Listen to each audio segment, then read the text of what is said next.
Obrigado. Boa tarde.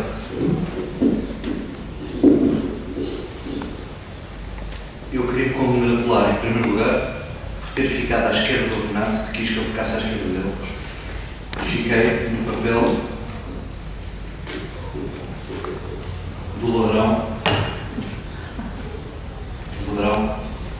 que tem esperança, como se diz nos Evangelhos,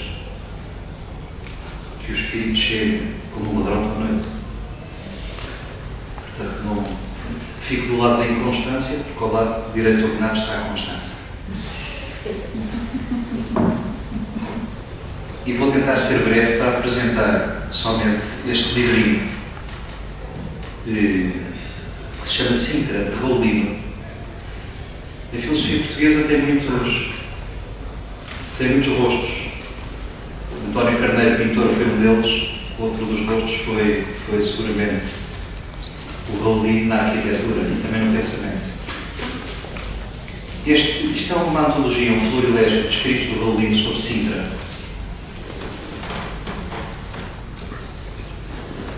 Que era muito amada por ele.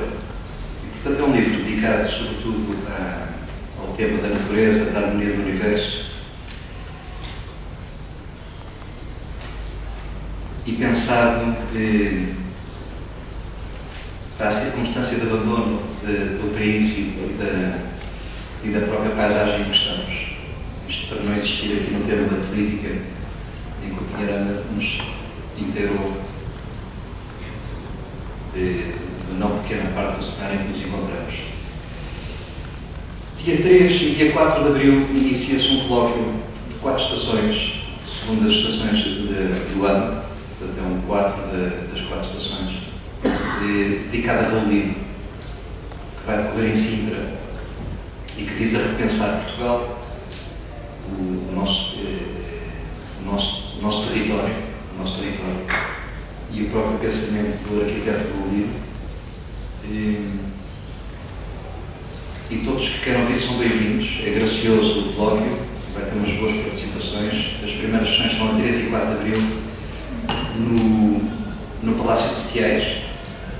E neste número da Nova Águia vem referenciada a maneira de aceder a essas inscrições no site, para onde as pessoas se inscrevem. Finalmente, queria felicitar o Renato Epifânio por perseverar, e nós com ele, na continuidade da Nova Águia, numa altura em que todas as coisas vão desaparecendo rapidamente. E a Nova Águia, para usar uma imagem aqui do Pinheiranda, continua a voar na tarefa. Obrigado.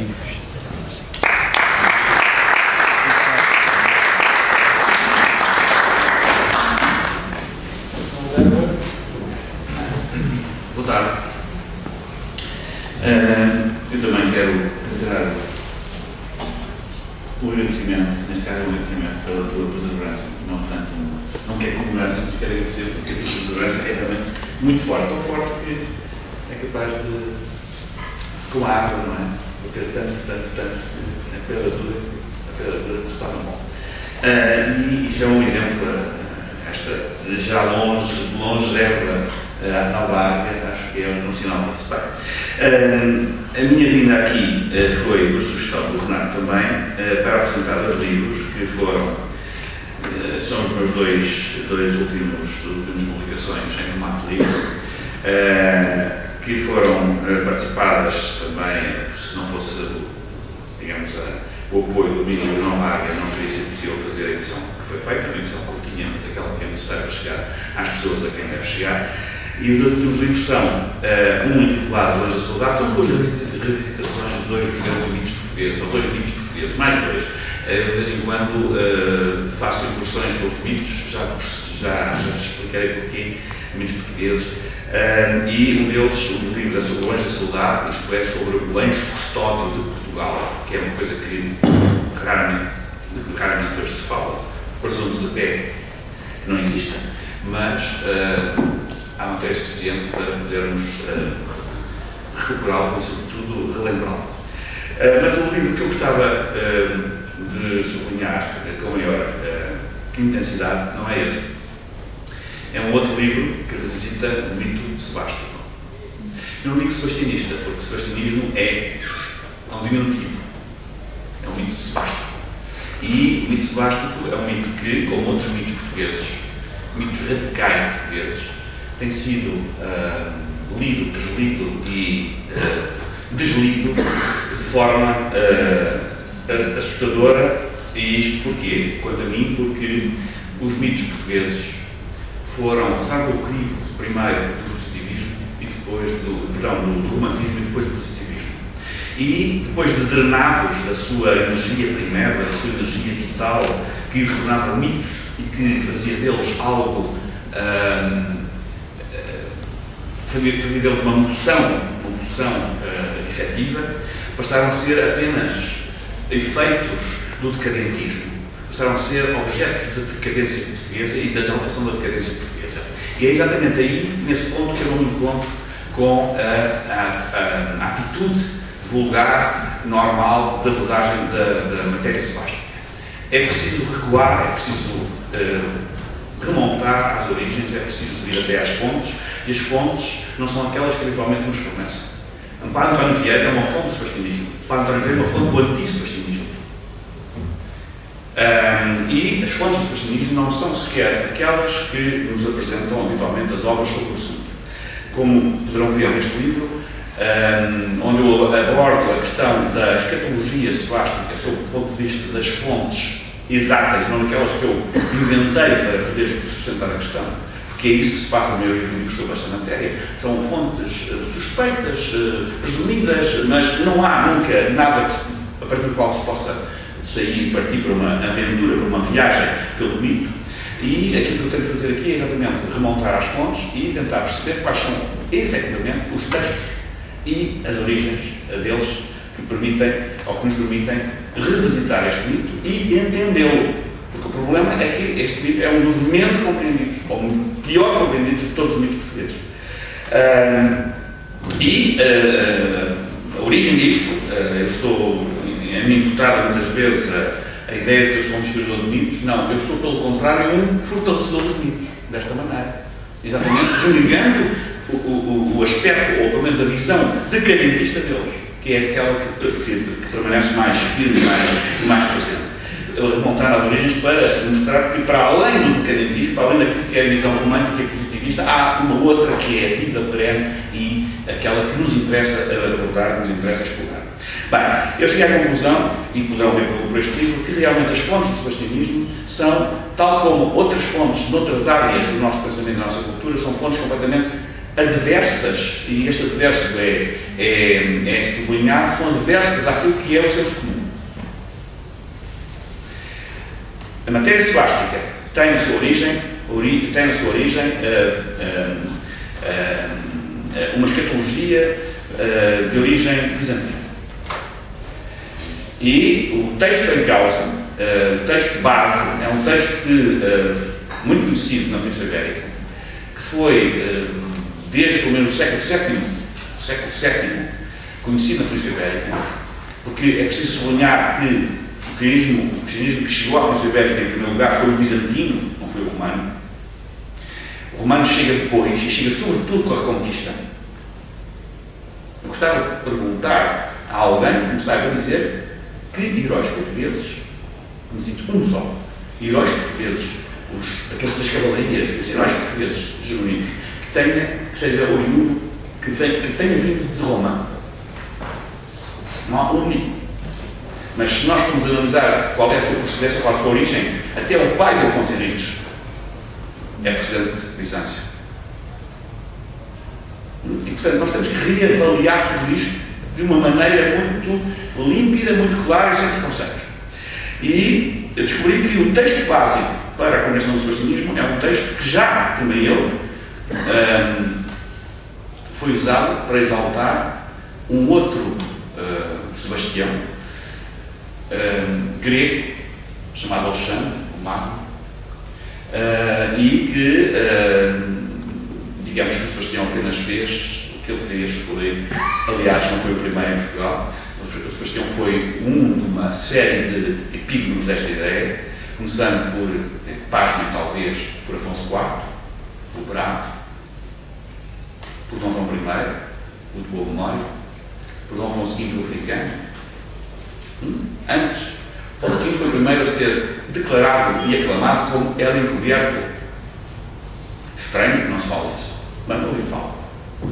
Mas fala e sustenta isto em textos, em iconografia e em todas essas matérias que precisam ser chamadas à colação para podermos analisar esta questão e entendê-la completamente. Bem, para além disso, este livro tem uma segunda parte, que é praticamente, diria, quase um terço do livro, que é uma espécie de grande cronologia do sebastianismo, desde 1554 até 1646. E porquê 1646? Bem, porque eu estou convicto, há um capítulo sobre esta matéria aqui neste livro, é mais de uma hipótese de trabalho neste momento, estou convicto que Dom Sebastião faleceu cerca dessa data. Os documentos que eu apresento aqui são documentos, em muitos casos, inovadores, facsimilados, provenientes de um arquivo espanhol, de Inucidânia, que possui cerca de 60 documentos confidenciais, trocados entre Felipe II de Espanha e várias personalidades espanholas e portuguesas, demonstrando que Dom Sebastião estava vivo e onde ele estava era conhecido exatamente pelas autoridades espanholas onde ele estava. Não vou quebrar o mistério, mas o livro refere-se a isso. E Dom Sebastião, depois de muitas peripécias, abdicou. Abdicou em quem?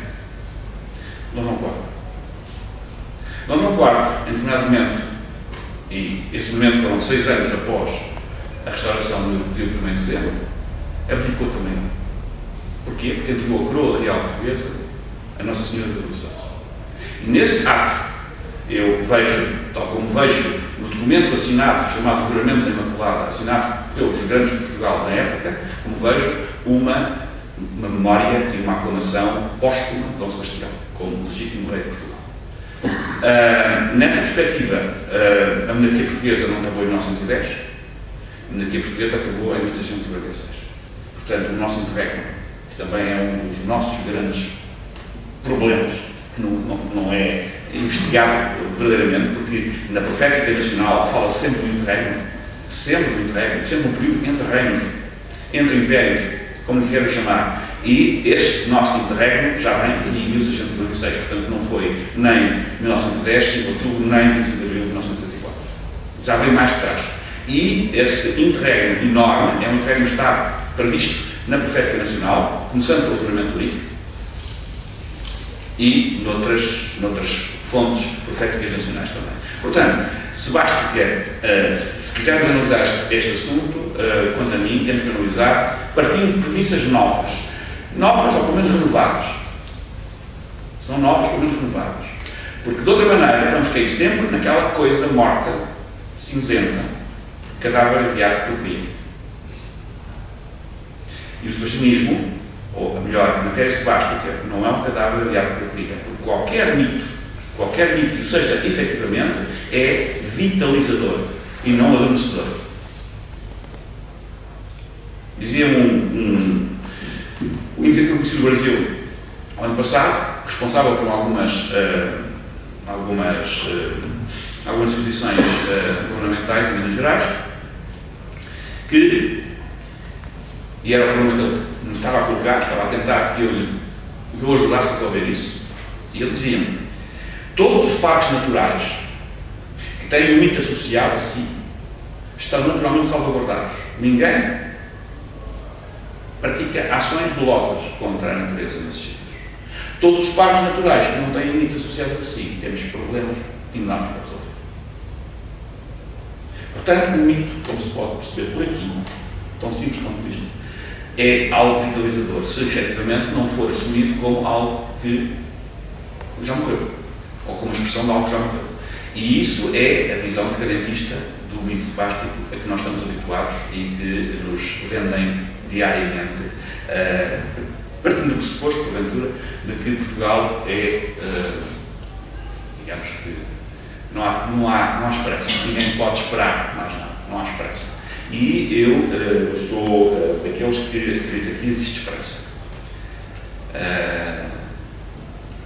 E, portanto, esta apresentação dos mitos que eu faço periodicamente tem um objetivo não só pôr-me a pensá-los, a refletir sobre eles, mas também ajudar os outros que queiram partilhar esse percurso a refletir sobre eles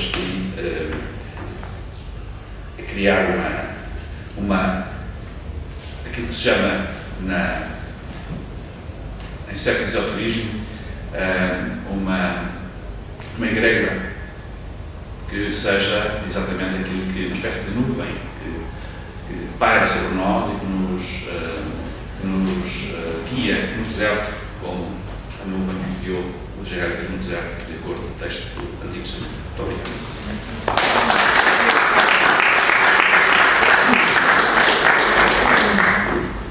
Obrigado, Alguém. Agora, para finalizar, Delmar Gonçalves.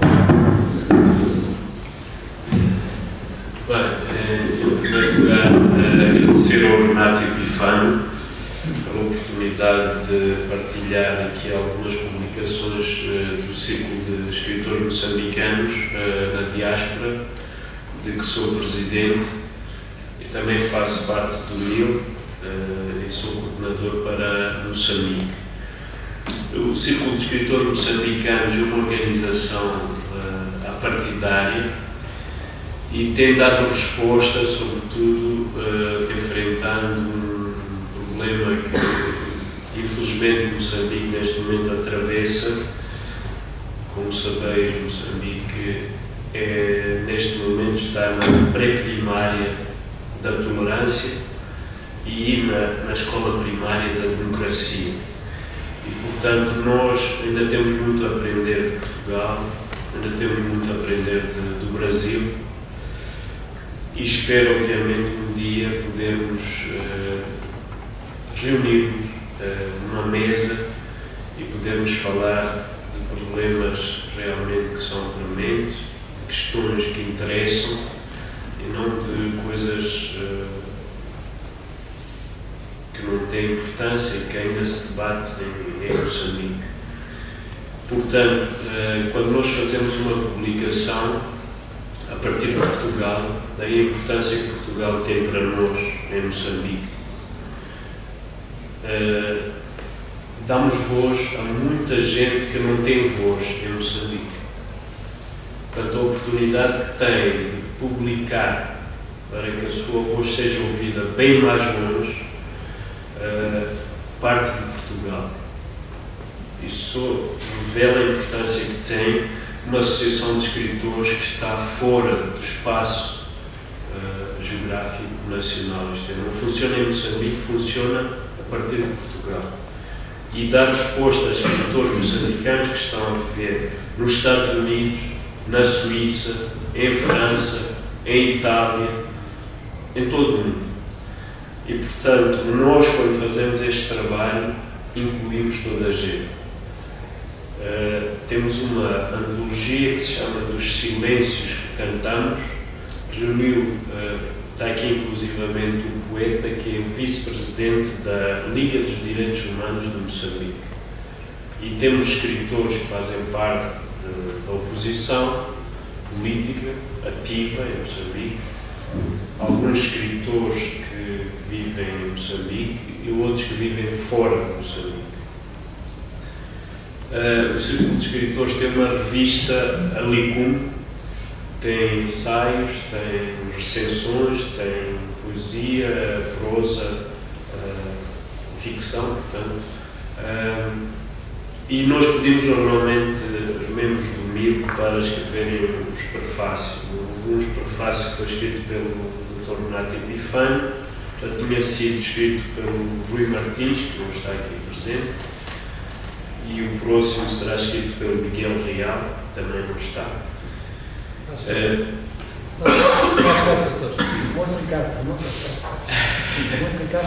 Sim, a capa da Licum foi desenhada por um artista plástico moçambicano. Sim. Depois temos uma agenda cultural que é Fernando Pessoa, desenhada por um artista plástico moçambicano. Também tem a participação do Renato Epifânio e de artistas, escritores brasileiros, moçambicanos, angolanos, guineenses. todos os países lusófonos. E curioso é, portanto, a admiração que em Moçambique sentem pelo Fernando Pessoa também, e até justificada. E já houve até uma grande exposição de artistas plásticos moçambicanos sobre a figura de Fernando Pessoa. Seguiram-lhe o percurso enquanto esteve, portanto, na África do Sul, teve um percurso, ele passou pela África do Sul, e os artistas foram convidados a seguir esse percurso, estiveram aqui em Lisboa. Depois houve uma grande exposição sobre o Fernando Pessoa, visto pelos artistas plásticos de Moçambique, de que resultou este quadro que nós fizemos uma capa da agenda e que foi adquirido pelo antigo Ministro da Educação português, Marçal Grilo, do Fernando Pessoa. Isto foi desenhado pelo Lívio de Moraes, que é o presidente do Centro Cultural Moçambicano. Depois nós internacionalizamos as nossas relações, nomeadamente com o Brasil. E o Brasil temos um parceiro que é a Literarte, que lançou há pouco tempo esta antologia que se chama Luís Vaz de Camões e Convidados, e em que estão moçambicanos e brasileiros.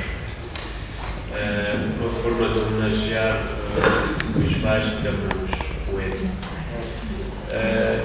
Vai ser em breve uma antologia também dedicada e também em homenagem ao Fernando Pessoa, por Renato Epifânia, que escreveu o prefácio, a nosso pedido também, porque acho que como presidente do MIL e uma figura respeitada em Moçambique agora, conhece o seu trabalho aqui, cada vez mais vamos solicitar figuras da sociedade civil em Portugal, que continuam a ser cada vez mais importantes para nós, são referências.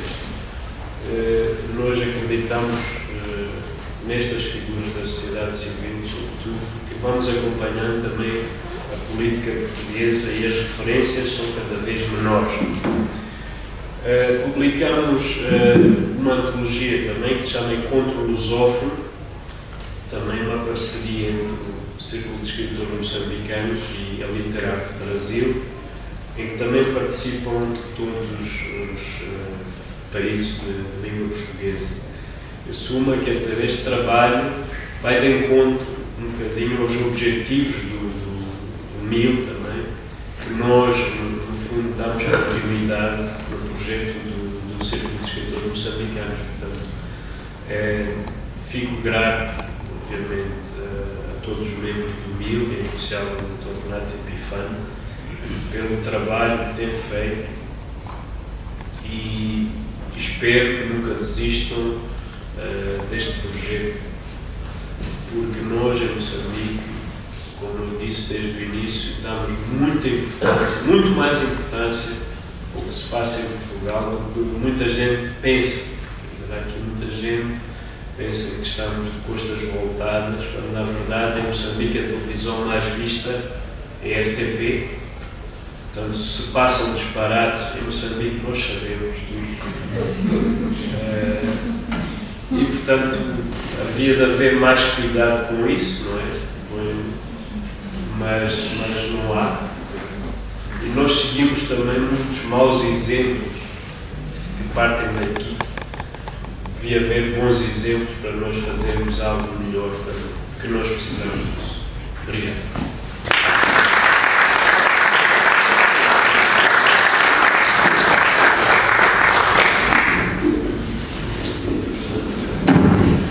Obrigado, Delmar.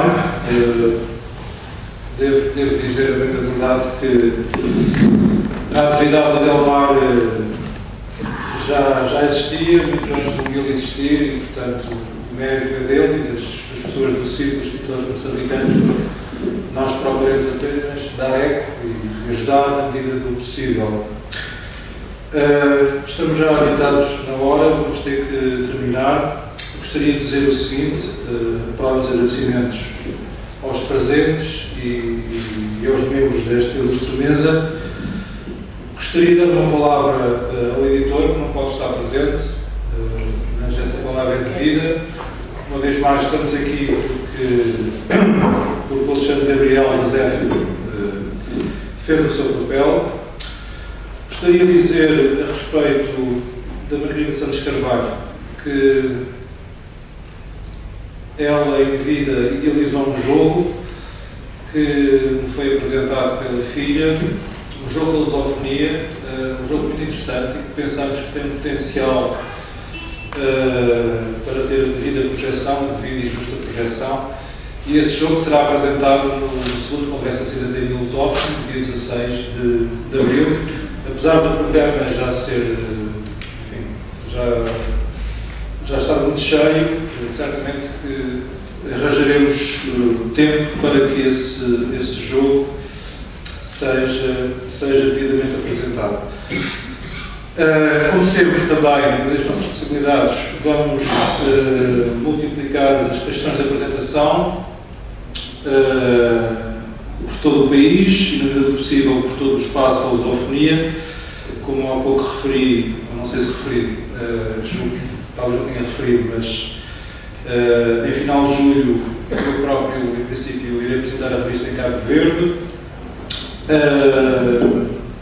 E está também, mais ou menos, agendada uma sessão de apresentação no Brasil. Mais proximamente, haverá no dia 2 uma sessão numa escola secundária, onde leciona o Nuno Souto Ferrão, penso que já não está presente.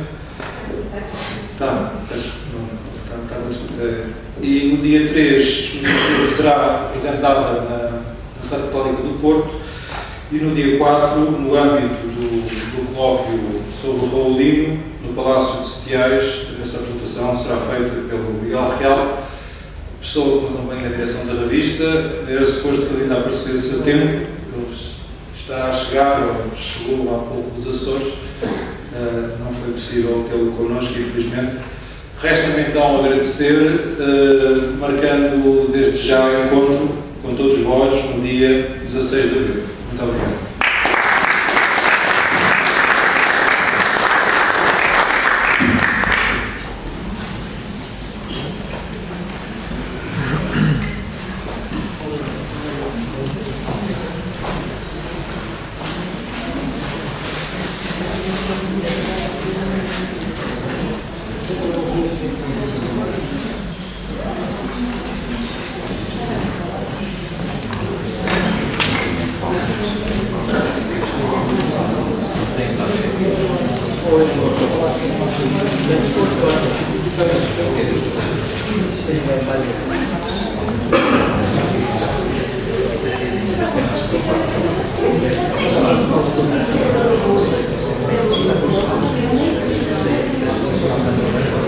Thank you.